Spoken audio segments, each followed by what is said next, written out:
This is Rebecca Lowe, or Rebecca Lua if you listen to Suboptimal Radio, and you are listening to Men in Blazers on the NBC Sports Network. It's unbelievable! Welcome to a Men in Blazers Oscar Week pod special. Quick warning up front, this interview covers themes which fall outside of our normal focus, but one of the things that most draws me to football is the light it sheds on the human condition. Occasionally, I watch a piece of culture that is so startling, I want to introduce it to our audience in the hope that one or two of you might find it meaningful also. The Hungarian film Son of Saul, which is up for an Oscar for Best Foreign Film this Sunday, is one such piece of work. For most of the 107-minute running time, the camera stays fixed in, close up to the face of one inmate at Auschwitz-Birkenau as he charges around the death camp trying to bury a boy he believes is his son. He's been assigned to work as a Sonderkommando, one of the men who are cruelly tasked with driving new arrivals into the gas chamber and then disposing of their bodies, clothing and possessions in the immediate aftermath. I was blown away by the film and its harrowing audacity, both in content and style, and the more I read about its young Hungarian director Laszlo Nemes, the more I admired his story and began to wonder how he pulled off such a feat. What kind of a 38-year-old would make such a film and go where very few artists would dare to go? What would motivate him to dedicate over a quarter of his life to scrape together $1.5 million and craft a project without ever knowing if it would find an audience? And what did it feel like when he proceeded to win the grand prize of this year's Cannes Film Festival and the best international film at the Golden Globes? And how has the tumult of the Oscar nomination changed his life as the Oscars themselves await this Sunday? I was thrilled when Laszlo agreed to step in, come to New York and talk to me about his life, motivation and creative process. Here it is then, my conversation with Oscar-nominated film director Laszlo Nemes. Our guest today is a Hungarian writer and director whose very first feature, Son of Saul, is among the nominees at this weekend's Academy Awards. We welcome to the pod, and we really welcome to the pod, the one and only Mr. Laszlo Nemes. Laszlo, üdvözlet. Oh, thank you very much for having me. Oh, I am so elated to have you. Your film was and is my favourite of the past 12 months that I've seen, and I've grappled with it ever since the lights went up in the movie theatre. You grew up in Europe. Got to ask you, what movies did you cut your teeth on growing up in Budapest and Paris? We were all watching John Hughes films. We were dabbling in a bit of Scorsese. But you were dealing with darker forces there. I know you like Kubrick and Bela Tartt. When I was a kid in Hungary in the 80s, I grew up on big Hollywood films, even from the 60s or 70s. So I actually saw Ben-Hur, for example. And it was an incredible experience seeing this widescreen presentation of this incredible movie, or Raiders of the Lost Ark. So I really grew up in a way on American films. You're in Budapest. Yes. You're watching Raiders of the Lost Ark. You're seeing Harrison Ford. Wow. What is going on in your mind when you see that? What was going on in the mind of the censors, because not all the films were allowed to come to Hungary, but some were. We don't know the reason which ones were allowed and which were not. Were the big jump cuts in them? No cuts. No cuts, but, well, I don't know the films that you by know heart, about. but I don't think so. And Singing in the Rain also, So I grew up on these films, and I remember I wanted to become a filmmaker very early on, and these were incredible moments for me. Many of our listeners will be heartened to hear that you were a film school dropout. Americans love dropout stories. It makes us all feel better about ourselves. You quit NYU Film School after 1 year, saying you were frustrated. Frustrated by what, Laszlo? Well, it was an very important experience in my life to go to film school. I felt that I had to go to film school, but I already had been an assistant director before that. I was assistant to a very important filmmaker, Béla from Hungary, and I learned quite a lot at that time. But I still had this feeling that I had to go to film school. Maybe I wasn't right, and that was my biggest mistake, just to try that. But at least when I quit, I had no more illusions. And I think sometimes film schools are a little overrated. It's more important sometimes to go to see filmmakers, try to meet them, filmmakers who you like, and maybe work with them. That's, I think, for me at least, that was the most valuable experience. What were you frustrated by then? Well, I felt that there was not enough learning or transmitting some experience, but more, I don't know what. We talked, in classes a lot, but it didn't help anything, for me at least. I felt that it wasn't bringing me the right attitude. Meeting film directors was the thing that ultimately transformed your vision. When you won the grand prize at Cannes 2015 with Son of Saul, Ethan and Joel Cohen were amongst the first to line up and congratulate you, while your mother looked on, stunned and beaming. Do you remember what they said? Because I imagine that must have felt surreal after all you'd immersed yourself in to make the film. Well, it was also incredible to meet them, and these were my heroes in a way. I also parts of my education, filmmaking, I guess, it came from people like them, and the Coen Brothers films were extremely important for me. Which ones? The Man Who Wasn't There, for example. I know this is much, there are other movies that are more in focus, but I really like Barton Fink, Miller's Crossing, A Serious Man. So I really think that I'm attracted more to a kind of filmmaking that's deep, and I not only one layer but several layers in the films. And especially nowadays, I feel that films, are one layered, or we lose the perspective and the depth, and that's why I'm really attracted to what you call film history, which shouldn't be film history. It should be an ongoing process. But I'm attracted to this kind of films that have several layers, and I think the Coen Brothers make films that way. That touches you on different levels. Do you remember what they said to you, Leslie? I remember Joel Coen saying to me when we were walking off stage, he said, "Where to start?" So so that was very meaningful, and the fact that we didn't know what to expect. This was the first film from Hungary, projected into the world of cinema, in a very unexpected way.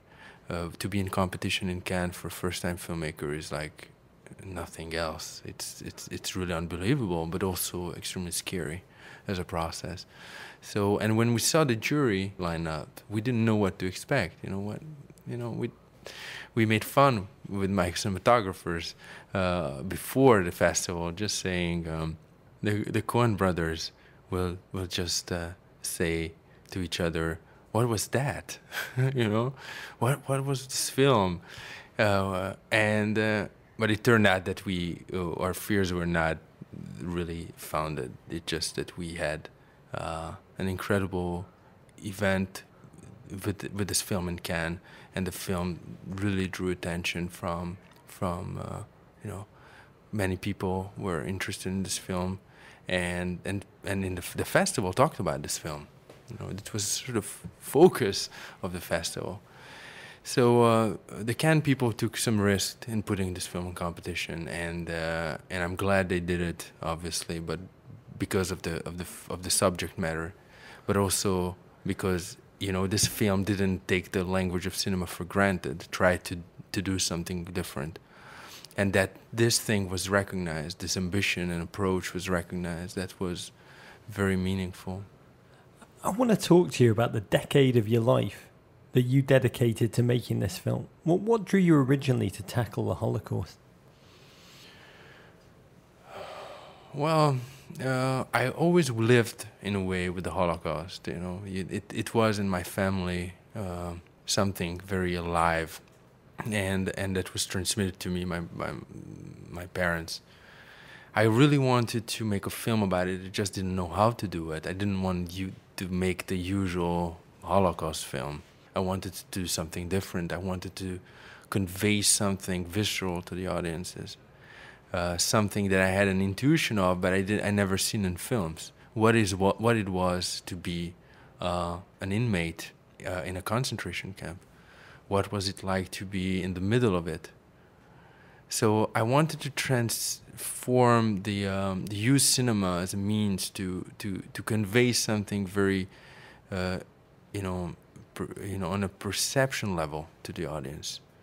So that's what was at the heart of my approach. I've read you say that you were tired of the Disney-fied version of it all. You've singled out several times in interviews Schindler's List, where the film, you said, simplifies history and is just designed to make the audience cry. There were things that my main actor said and I said that were different. What I said is that I was really, I have big respect for filmmakers who are trying to tell stories about the Holocaust. So when I saw Schindler's List, it was a big shock for me. And it was very useful. It contributed so much to raising awareness about the Holocaust. What I'm saying is that, there has been an incredible, tendency to take the Holocaust in many films for its dramatic value and not to interrogate the experience that the individual had to go through.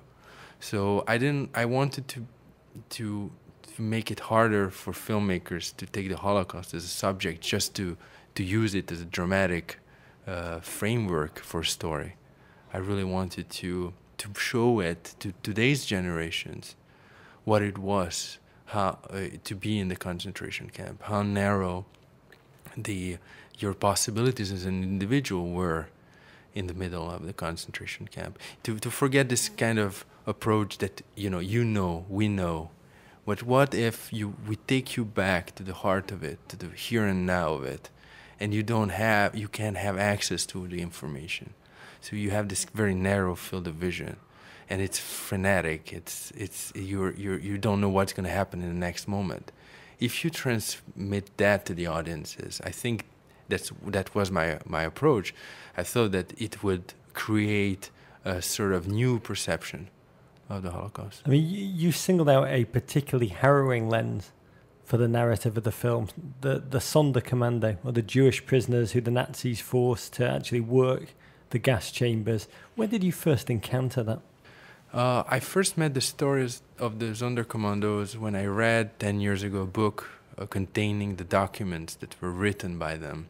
So these people who were forced to work in the crematoria, to burn the bodies by thousands and hundreds of thousands of people gassed. These people actually took notes in secret about their everyday lives, and people don't really know about them. They don't know about these documents.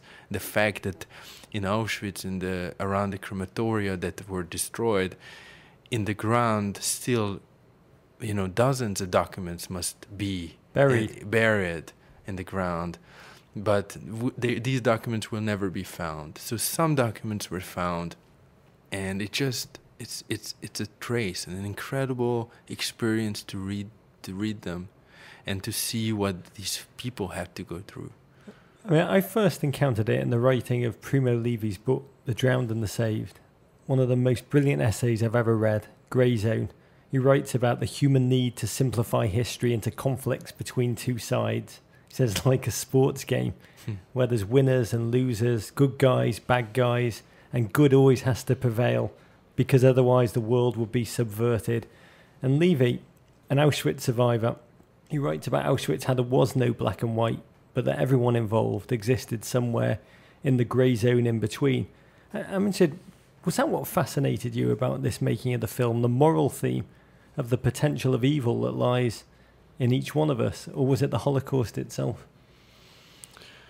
Well, the experience of the camp, I think that was the most important. How as an individual you're taken from your home and, you know, put into trains and, you know, just you have to follow the other people, and you go into just a building and then you're killed with others. It's a fascinating thing to think about. It's at the height of civilization, the most cultured of you know civilization and continent, Europe, does this kind of thing to eradicate an entire population. So that I think that's why I wanted to make this film. But then obviously the fact that the Sonderkommandos were what you call, or Primo Levi called, in this gray zone, that's also very interesting. But I think that one should not put the blame on the victims. I think we should be careful about it and say, you know, the moral responsibility will always lie with the perpetrators. You know, it's easy to ask, why did the Jews go to the gas chambers like sheep? But when you're there in the moment, it's an entirely different thing to be in the process. So that's why I wanted to make this film. For those of you who've not seen the film, the movie's shot in extreme close-up, with the camera spending most of its time on the face of the movie's protagonist. We live through his reactions. I mean, some of the worst horrors are glimpsed only at the edges of the frame, which somehow enhances the emotions and the confusion surrounding the film. I wanted to you know, rely on the imagination of the viewer much more than on imagery. So this supposed that I had to make the whole field of vision very narrow. And you know what? The only thing I can represent with honesty in such a horrific event, in genocide, for example, is a human face. There's nothing more, you know, meaningful to the audience than a human face. It kind of gives you the reference point, the measure of everything that's going on. Because if you just open your imagery and you represent everything frontally, like many films do, you only, you know, reduce the scope of it, the moral scope of it, because you give the audiences the impression they can encompass this. It just simplifies it. But when you just show very little and you take the human face as a reference, it actually gives the meaning to everything. And all the background and the horrors can be reconstructed in the minds of the viewer rather than be shown in front away. I mean, it's a bold choice. We're used to Holocaust films with rote shots, the establishing externals, the barracks, an immediate act of cruelty. Yours just throws the viewer right into the madness. And we're also used to Holocaust stories about survival, a glint of optimism and a sense of future pulled out of the inferno. Yeah, in a way, the so-called Holocaust films try to reassure the viewer. You know, they give the viewer a sort of very safe path from beginning to the end. And we know it's more or less all the time from the point of view of survival. But the survival was an exception. And I really wanted to show what it was to be inside. And inside, it was more defined by death. An industrial death, as a matter of fact, than anything else. Got to ask you, making this film, did it leave you emotionally devastated? Did the subject matter drain you every night when you put your head on your pillow? Or did you just get sucked into the mechanics of filmmaking, the shots, the direction, the edit room, the post-production? When I first went to the first day when I went to the set, everybody was having breakfast, and I said to myself, I had this terrible headache, and I said to myself, I will not be able to make this film. And after, you know, a while, I had to go, but it was incredible to be there. And I don't really have any visual recollection of the shoot. I didn't watch, you know, what we were filming, because the only eye that remains in me in a way is the eye of the camera, and that's the memory I have. You know, you get used to it, but at the same time, you don't get used to it. and that's what happened. You know, every day we knew that we had the sense of responsibility, that we're not just making a film, and the fact that this film has, you know, longer shots in which people, you know, really are in a situation, you know, from A to B and then beyond. It's a process. So everybody believed that they were in a real situation, a real place and time. And that helped us tremendously, but it also put an incredible pressure on us, because we had, in a way, the experience of something that went beyond just making a movie. How many days was the shoot? I had to go down to 28 days with the schedule. So did that headache last for 28 days, or did it come to a point where you are? I mean, in the edit room afterwards, when you're mixing sound, do you always carry that sense that you're creating something that feels holy? There's not a single moment when I really forget about what I'm making here. I'm interested in the reaction to the movie. How did you feel the night before the film debut at Cannes? Were you relieved, nervous, ready, afraid? I felt incredibly, scared. That's the right word. I knew that I made this film for something that, you know, that's above me or beyond me. It's just that I had this feeling that I was not enough for the film, in a way. But the fact that this film had, you know, impacted people so much, that the first screening went really well and there was an incredible reaction to it, made us understand that this film had a life on its own and that we were not controlling it 100%. It just went away from us, you know. Sony Classics brought the film. I think Michael Barker was a gent that acquired it, and he said every once in a while you discover a debut film where you see a filmmaker who has an energy that's so fresh and so cinematic, it kind of knocks you out. I didn't know he said that, but it's very kind, and I think that, you know, the Sony Classics is used to films that have some kind of meaning and resonance and a place, and they believed in this film and they accompanied me. I think that the fact that they think so highly of this film helped us in this path. Not everyone has been so kind, Laszlo. New York Times movie critic Manohla Dargis lambasted the film as a radically dehistoricized, intellectually repellent movie, suggesting that the white-knuckle obsession that drives Saul, putting his desire to bury a boy he imagines to be his son ahead of his own survival, minimizes the suffering of actual prisoners. As a Primo Levi fanatic myself, I've rarely read a review that's come so far from an understanding of the film. Well, that has nothing to do with the film. I mean, that it seems that it's driven by something else. You know, when it's you're a critic, I think you have to make a critical piece so that we understand. You just don't issue statements, you know, because it would be too easy.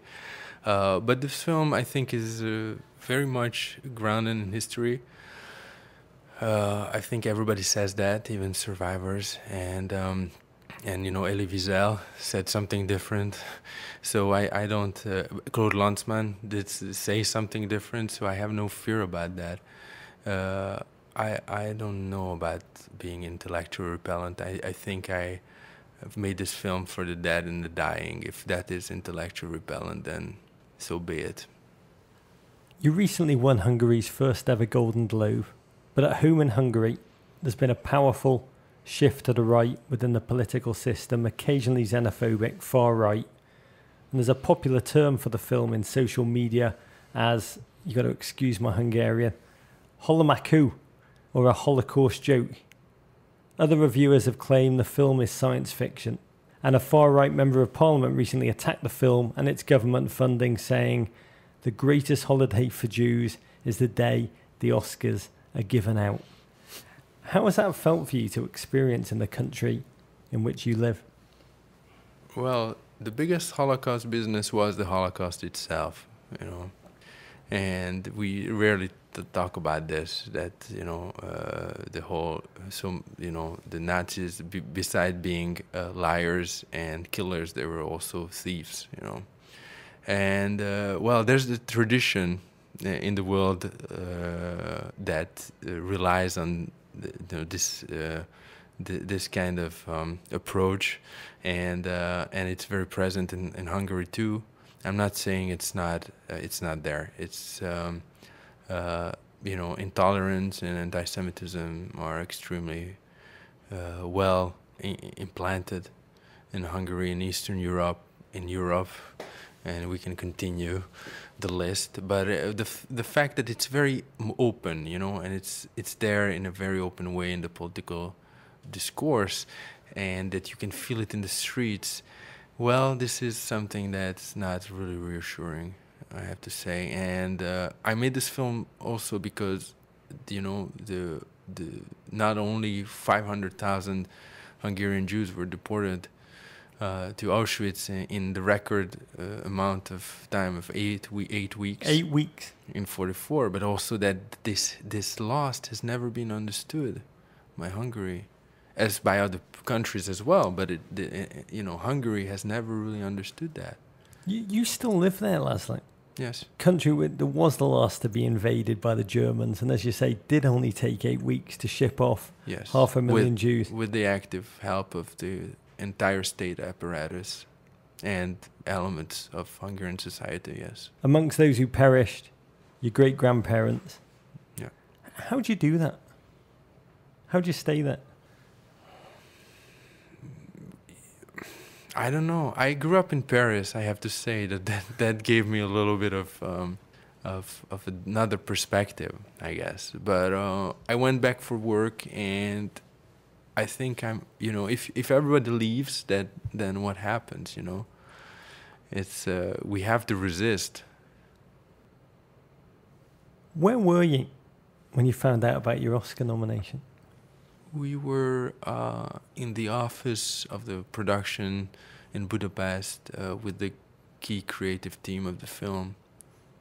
Can you describe to those of us who will never be Oscar nominated or win any kind of award, to be honest, how did that feel after working on this film for 10 long years?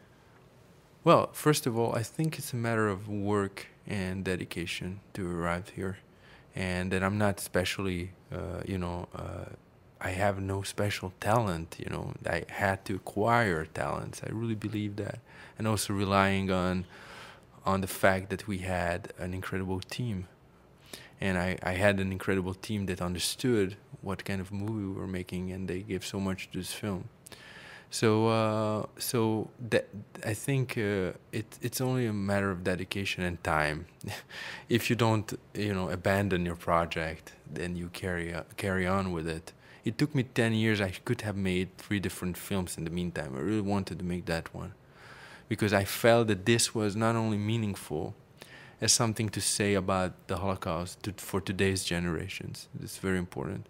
But also that it was about cinema and my love for cinema, and the fact that cinema is now going in an entirely different direction from the one that I'm interested in. You know, that I'm more interested in cinema that uses the viewer as a medium and relies on the viewer and trusts the viewer, and less on cinema that shows and gives everything to the viewer, because in the end it will only bore the audiences. But how did that feel from a validation perspective? You could have made other movies. You didn't. You made this film. You didn't know if this movie would ever even be watched. Yes. And to receive the Oscar nomination, which would be in the film industry the highest accolade, emotionally, how did that feel? Encouraging. That's the strongest word. I think that's, you know, emotionally I am. The people tell me, just go on. And, you know, we're interested in what you are. Even if that's something I never heard for years and years. You know, there's so many people like me out there who are trying to make films or another art form and something different, and not sometimes not succeeding. It's very hard to get through the system or all the systems. So I got lucky, I guess, but also, just waited enough for that to happen, And I talked to the right people, and around me there's an incredible team that helps me. I think that was the key also. On Sunday, you'll be at the Oscars at the Dolby Theatre on Hollywood Boulevard. Are you caught up in all that razzmatazz? I think it's very interesting to be part of this campaign thing. It's something that I never expected I'd be inside, especially with my first film. It's crazy, but I think if you pay attention to the importance of it, you can learn so many things of it, and also, communicate about the film that you made. That's what I'm trying to learn. After so many interviews and so many so much time spent with the audiences and Q&As and meeting them and seeing their eyes, but also how to speak to them.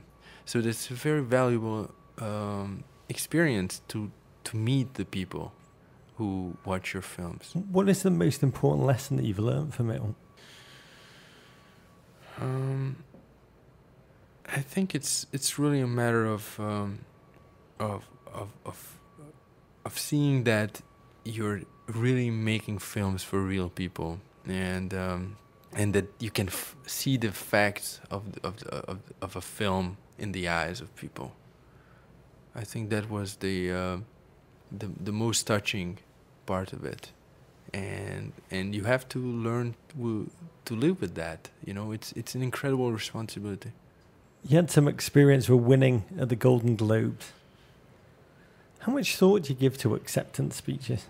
And when you win, do you get up there and you're just immediately afraid the music's going to cut you off? Before going up there, I had to prepare. So I thought of how much time I would have. And it turned out I wouldn't have more than 1 minute and 15 seconds, maybe. Yeah, they always shaft the foreign film guys. Well, they didn't, but I assumed I should be not, it shouldn't last more than 45 seconds or something like that, or a minute.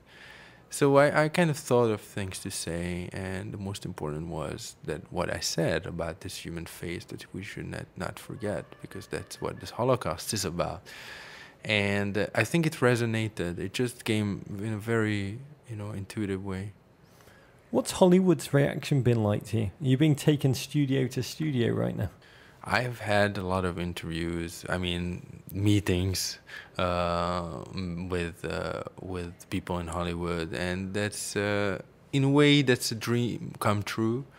But at the same time, I don't want to jump into the first pool. I just have to be careful about what I'm doing, in the future. So that's I have to keep my feet on the ground. It's not, you don't have to follow the first light, even if it's very, very shiny and beautiful. One of my favourite movies ever, the New Zealand film Once Were Warriors. Grueling, harrowing movie about domestic violence in the Maori communities.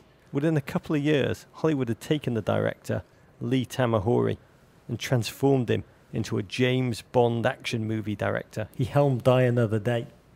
Hollywood likes to make great directors who have the fresh voice that you have, according to Sony.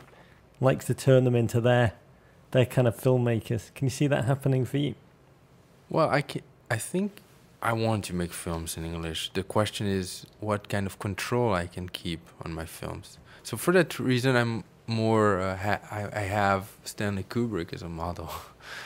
It's easy to say, obviously, but it's the kind of control that you must have as a film director is crucial. And in Kubrick's case, it was absolutely, a total control. But that made sense for the films he wanted to make. Well, I don't want anybody to, apart from the people I listen to try to influence the films I make for other reasons, for other agendas, I want to make the films that I find valuable for the audiences, and maybe different kind of films that they can watch already. So I'm trying to think how to achieve that, but that's definitely the model. You've started work on your next film in Budapest. Can you tell us about it? Well, I'm casting and preparing a film that's set in Budapest at the outbreak of First World War, about a young woman. And it's a sort of a film about the end of one civilization and the birth of the 20th century. It's not a historical film at all, I don't want to make this kind of historical movies. I really want to transport the viewer in the present of a given time, and that's really what's interesting for me. So I'm preparing it. I read that you said it's about the forces that lie underneath the destruction of civilization. Yeah, it's an ambitious project. What's it like to carry such darkness inside of it? Well, I like humor, so I don't I am not that dark in everyday life. I just have the feeling that if I'm a filmmaker, I should speak about things that are important and not just because I think audiences need meaningful experiences. It's a lie to say that audiences only need this or that. This is sort of pre-programming of the audiences. I think that when I'm at the movies and at the first image, I can't foresee the last, and I don't know where the story is going to take me. In it, there's an incredible value, and cinema can do it, and that's what I'm interested in. You have the narrowing of cinema and the narrowing of film language that's going on right now, and it's just so sad. I want to see films that are different, and that's why I think my experience is important, can be important for aspiring filmmakers. That if you want to do something different, you should not give up, and you should not give up your approach when you're making the film, or just to please someone to change the direction that you want to take, because that's about cinema. Cinema needs new approaches, new views, new voices. You and I live opposite lives. I offer lightness on television, but I am drawn to darkness in my own private life. Last question for you. Oscars, Sunday night. What difference will it make to your life if you win for Best Foreign Film? Well, I try not to think about too much about awards. The awards are extremely important for the film, for this film in particular, because this film could have been forgotten completely, and still a lot of people don't want to see it for different reasons. Sometimes for the wrong reasons, because they're expecting a different kind of film. They can't really foresee the kind of film that is. But awards really help this film to reach audiences. That's an incredible vector, and given the subject matter and the fact that there's a Holocaust fatigue and the people still don't believe that there can be something different about it, then in this case it's really helpful to have the Golden Globe and the Oscar nominations and so on. So yeah, that would make the difference. And in my life, all this process has already made an incredible difference. But at the same time, it always reminds me, and people around me remind me, that the most important things are, to make films that mean something. Your film, Son of Saul, still in theatres. Thank you for being with us today in the run-up to this weekend's Oscar ceremony. We will be rooting for you Sunday night, you and Mark Rylance.